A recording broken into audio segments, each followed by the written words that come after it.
The picot stitch. It looks like this, creating an angle with the neighboring stitches. The picot stitch is chain 3 and then slip stitch in the third chain from hook. We're going to work the first chain. Now yarning over, then pull the yarn through the loop. There you have a chain stitch. Let's place a stitch marker with this loop here.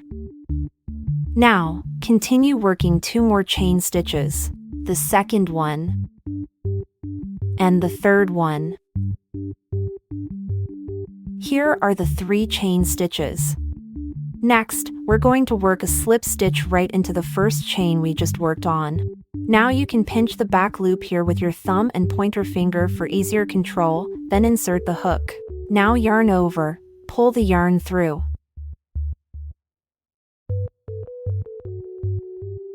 Okay, you have 2 loops on your hook, and we're going to pull the first loop through the second one. Pinch here, use your pointer finger to pull the yarn taut to provide more tension, then use your hook to grab the first loop and pull it through the second one. Pull it tight. 1 slip stitch done, and the picot stitch is all set.